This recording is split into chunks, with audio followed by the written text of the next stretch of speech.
हम S C Verma book में current electricity के ऑब्जेक्टिव 1 के क्वेश्चन डिस्कस करने जा रहे हैं। तो लेट्स स्टार्ट। क्वेश्चन नंबर 1 है, a metallic resistor is connected across a battery. If the number of the collisions of the free electrons with the lattice somehow decreased in the resistor, for example by cooling it, the current will increase, decrease, remains constant and become zero. तो यहाँ पर एक resistor दिया हुआ है और इसको battery के साथ कनेक्ट कर रहे हैं। यहाँ पे दिया हुआ है कि number of collisions of free electron with the lattice is somehow decreased. ये रेजिस्टर मतलब एक कंडक्टर ही होगा और इसके अंदर पॉजिटिव आयंस होते हैं और इलेक्ट्रिक फील्ड और पोटेंशियल डिफरेंस लगाने से इलेक्ट्रॉन ड्रिफ्ट होते हैं जिससे टक्कर होती है उनके पॉजिटिव आयन। तो यहाँ पर नंबर ऑफ कोलिजन्स कम कर रहे हैं। नंबर ऑफ कोलिजन्स अगर कम कर रहे हैं तो रिलैक्सेशन टाइम जो है बढ़ जाता है। टाइम की रिलैक्सेशन टाइम मतलब दो कोलिजन के बीच का टाइम बढ़ जाता है। और कंडक्टिविटी का ये फॉर्मूला होता है N E square upon M into tau. ये सारी टर्म तो किसी कंडक्टर के लिए कांस्टेंट होगी और यहाँ से देख सकते हैं कि रिलैक्सेशन टाइम टाउ बढ़ने से कंडक्टिविटी बढ़ जाती है और कंडक्टिविटी बढ़ने का मतलब करंट ज़्यादा फ्लो होगा क्योंकि रेजिस्टेंस कम हो जाएगा।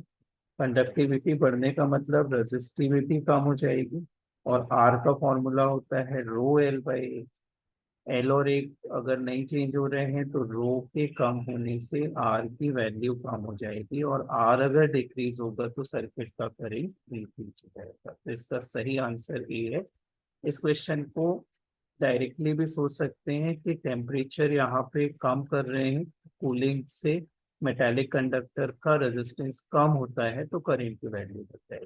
डायरेक्टली भी सोच सकते हैं। यहाँ पे हमने थोड़ा इसको माइक्रोस्कोपिकली ऑब्जर्व कर लिया कि कोलिजन्स बढ़ने से रिलैक्सेशन, कोलिजन्स कम होने से रिलैक्सेशन टाइम बढ़ जाता है।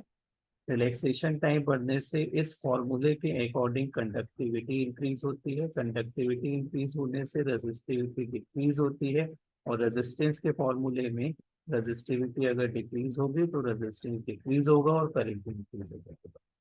तो this is the explanation for the answer.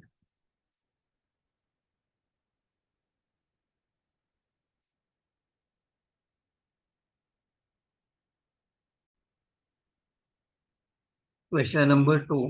Two resistors A and B have the resistances RA and RB respectively, with RA is less than RB. A conductor का resistance B से कम दिया हुआ है। दो रेजिस्टर हैं RA एंड RB और A का resistance B से कम है and resistivity of their materials are rho A and rho B और इनकी रेजिस्टिविटी दी है। एक कंडक्टर की रो ए है, दूसरे कंडक्टर की रो बी है।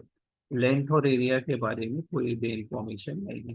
तो R A is less than R B. Resistance का formula rho L by A होता है और ये ए के लिए है तो यहाँ पे हमने सब में ए लिख दिया। ये लेस देन होगा बी के रेजिस्टेंस से तो रेजिस्टेंस बी के लिए फॉर्मूला रो एल बाई ए ही होगा। ये बी का है तो सब में अपन बी लिख दे रहे हैं। तो यहाँ पे क्वेश्चन में रेजिस्टिविटी को प्रेडिक्ट करना है कि रेजिस्टिविटी का क्या रिलेशन होगा रो ए और रो बी के बीच में। तो हमें इसको सॉल्व करने के लिए ये एल ए और एल बी का आइडिया होना चाहिए, इनके बीच में रिलेशन मालूम होना चाहिए तभी हम आगे क्वेश्चन सॉल्व कर सकते हैं। नहीं तो ये रो ए और रो बी के बीच में रिलेशन नहीं पता लगाया जा सकता है। तो इस क्वेश्चन का सही आंसर डी है। The information is not sufficient to find the relation between rho A and rho B. आगे सॉल्व ही नहीं होगा लेंथ और एरिया का जब तक इंफॉर्मेशन नहीं हो पाती।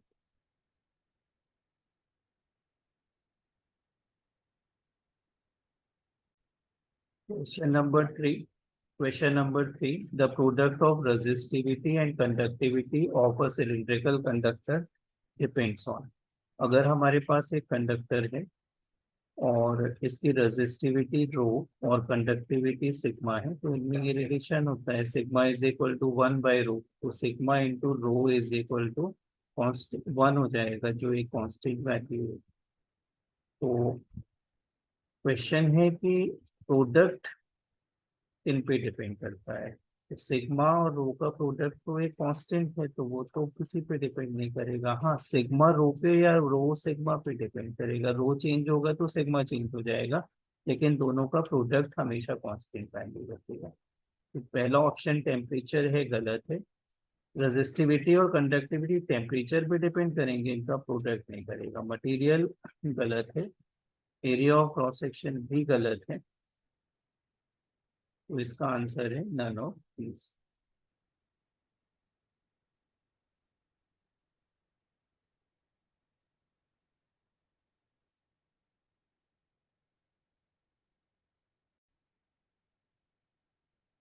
Question number 4. As the temperature of metallic resistor is increased, the product of its resistivity and conductivity. तो फिर से वैसे क्वेश्चन है, वही लॉजिक होगा। सिग्मा इंटू रो, ये कांस्टेंट होगा। टेम्परेचर अगर इंक्रीज कर रहे हैं तो रो की वैल्यू इंक्रीज हो जाएगी, लेकिन और सिग्मा डिक्रीज हो जाएगा, क्योंकि दोनों रेसिप्रोकल होते हैं। सिग्मा इज इक्वल टू 1/, लेकिन इनका प्रोडक्ट तो कांस्टेंट ही आएगा। तो ऑप्शन है इंक्रीज गलत है, बी है डिक्रीज गलत है, रिमेन्स कांस्टेंट सही है, में इंक्रीज और डिक्रीज भी गलत है।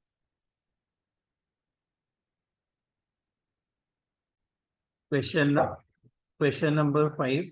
In an electric circuit containing a battery, the charge assume positive, मतलब पॉजिटिव चार्ज लेना है इनसाइड द बैटरी। तो यहाँ पे ऐसा दिया हुआ है, एक बैटरी है, इसमें एक नेगेटिव टर्मिनल और पॉजिटिव टर्मिनल होगा, और एक और रेजिस्टेंस भी लगा दे रहे हैं एक्सटर्नल सर्किट में, ये आर लगे। तो पॉजिटिव चार्ज बैटरी के अंदर कैसे फ्लो करता है, तो यहाँ पे थोड़ा ध्यान देंगे। अगर हम यहाँ से देखें कि एक पॉजिटिव चार्ज प्लस क्यू, एक पॉजिटिव चार्ज प्लस क्यू, ये बैटरी के पॉजिटिव टर्मिनल से निकल रहा है, तो ये यहाँ से कुछ ऐसे फ्लो करेगा बाहर, और जब ये बैटरी के अंदर जाएगा तो बैटरी के अंदर इसको नेगेटिव टर्मिनल से पॉजिटिव की तरफ फ्लो करना पड़ेगा। तो बैटरी के अंदर नेगेटिव से पॉजिटिव की तरफ पॉजिटिव चार्ज का फ्लो हो रहा है, नेगेटिव से पॉजिटिव की तरफ हो रहा है अंदर। लेकिन ये कब है, जब ये जो बैटरी है डिस्चार्जिंग स्टेट में है, बैटरी वर्क कर रही है सर्किट के अंदर। इसका उल्टा भी हो सकता है, जब आप बैटरी को चार्ज कर रहे होंगे तो किसी दूसरे पावरफुल सोर्स से बैटरी को चार्ज करना पड़ता है। तो अगर बैटरी चार्ज कर रहे होंगे तो एक सोर्स होगा जो बैटरी से ज्यादा पावरफुल होगा, उससे करंट बैटरी के अंदर आ रहा होगा। करंट मतलब पॉजिटिव चार्ज, तो उसका पॉजिटिव इधर होगा, नेगेटिव इधर होगा। तो ये करंट या पॉजिटिव चार्ज की डायरेक्शन है। तो इस कंडीशन में पॉजिटिव चार्ज जब पॉजिटिव टर्मिनल में आएगा, तब उसके फ्लो की डायरेक्शन बैटरी के अंदर पॉजिटिव से नेगेटिव की तरफ हो जाएगी। तो और ये कब होगा, जब चार्जिंग हो रही होगी सेल की, चार्जिंग की कंडीशन में। तो पहला ऑप्शन है always goes from positive terminal to negative terminal, हमेशा नहीं, चार्जिंग में अलग तरीके से फ्लो होगा, डिस्चार्जिंग में अलग तरीके से। बी ऑप्शन में go from the positive terminal to the negative terminal, सही है, जा सकता है। C always grows from negative terminal to positive terminal, नहीं। D does not move, move ही नहीं करेगा। तो मूव तब नहीं करेगा जब बैटरी कुछ वर्क नहीं कर रही होगी, चार्जिंग या डिस्चार्जिंग स्टेट। तो एक ये स्पेशल केस हो जाता है, तो ये भी पॉसिबल नहीं है। तो सही आंसर इसका बी हो जाएगा।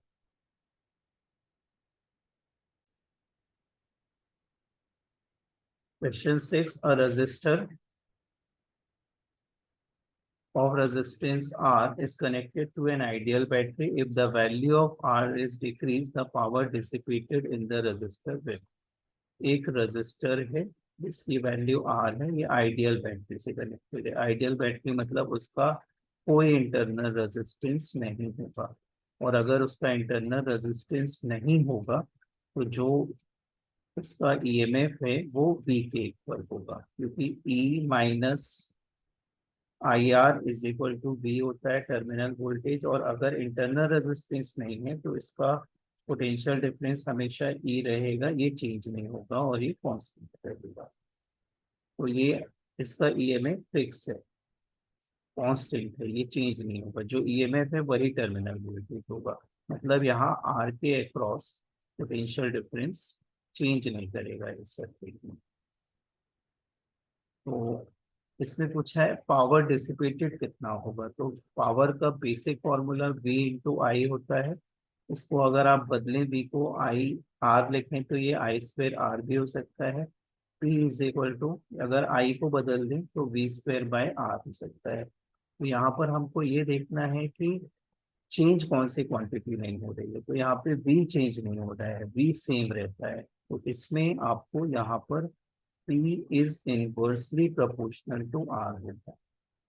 तो अगर रेजिस्टेंस की वैल्यू डिक्रीज कर रहे हैं, R अगर डिक्रीज कर रहे होंगे तो यहाँ पे पावर डिसिपेटेड इंक्रीज हो जाएगा। तो ये ऑप्शन ए है, सही आंसर है।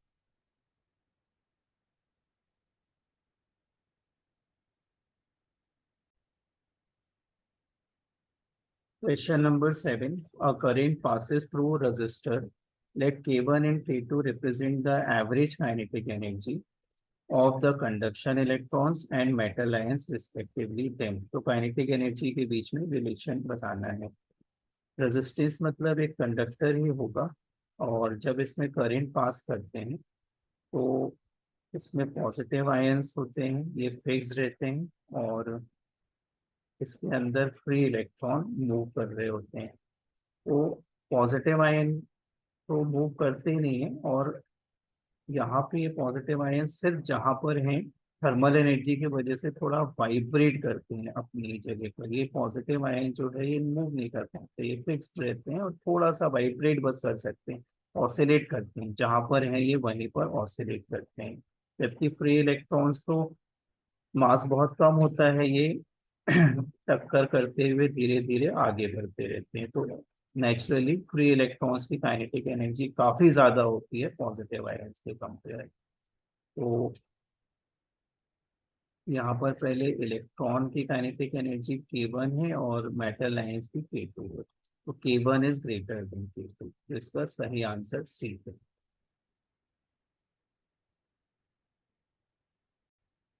Question number Question number 8. Two resistors R and 2R are connected in series in an electric circuit. The thermal energy developed in R and 2R in the series. ये series में है तो current same होगा, दोनों resistance में R की value same, I की value same होगी, सेम करंट फ्लो होगा। तो हमें यहाँ पे दिया हुआ है कि थर्मल एनर्जी डेवलप्ड का रेशियो चाहिए। तो थर्मल एनर्जी का formula H is equal to I square R into 3 होगा। आई यहाँ पर सेम है, दोनों रेजिस्टेंस के लिए देखेंगे तो H1/H2 इज इक्वल टू, इसमें आई और टी तो सेम ही है तो हीट आर के प्रोपोर्शनल हो जाएगी, तो R1/R2। तो R1 मतलब फर्स्ट रेजिस्टेंस R है, सेकेंड रेजिस्टेंस 2R हो गया, तो ये कैंसिल, 1/2 मतलब 1:2। तो इसका सही आंसर ए हो जाएगा।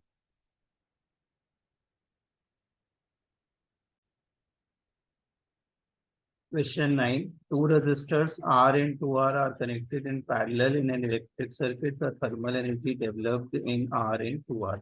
तो अब यहाँ पर R और 2R पैरेलल में लगा दिए। तो पैरेलल की खासियत होती है कि दोनों में करंट तो अलग अलग रहेगा, लेकिन यहाँ पे I1 करेंट, यहाँ पर I2, और ये सब सारे करेंगे, लेकिन पैरेलल ऑर्डर में पोटेंशियल डिफरेंस दोनों के अक्रॉस सेम रहता है। तो इस बार हीट का formula V²/R into T use करेंगे। तो H is inversely proportional to R, H1/H2 हो जाएगा R2/R1। R2 मतलब 2R और R1 मतलब R, तो ये 2/1 मतलब आंसर 2:1 है।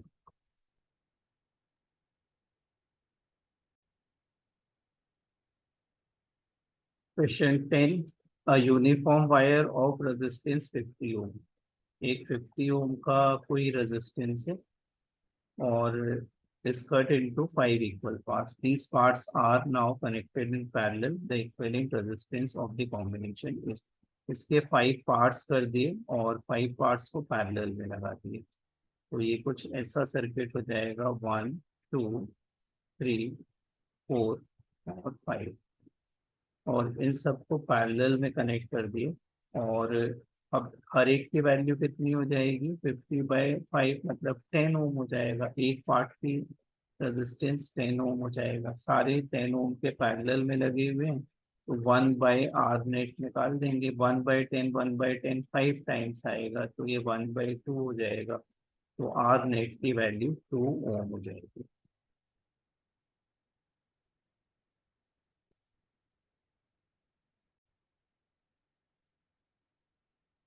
Question number 11, consider the following two statements. Kirchhoff's junction law follows the conservation of charge. B. Kirchhoff's loop law follows the conservative nature of electric field. तो ए statement तो बिल्कुल सही है। किरचॉफ्स का जंक्शन लॉ या Kirchhoff's का first law conservation of charge पे based होता है। नेट चार्ज सर्किट का नेट चार्ज जंक्शन पे जीरो होता है, ये फर्स्ट लॉ है। सेकेंड लॉ है summation of all the potential difference in a closed loop is zero. ये कंजर्वेशन ऑफ चार्ज पे बेस्ड होता है और ये कंजर्वेशन ऑफ एनर्जी पे बेस्ड होता है। इलेक्ट्रिक फील्ड जो है इसका नेचर कंजर्वेटिव होता है, मतलब इसका वर्क डन पाथ इंडिपेंडेंट होता है। तो ऑप्शन इसमें ए सही है, दोनों ही सही है इसमें, A and B. Thank you.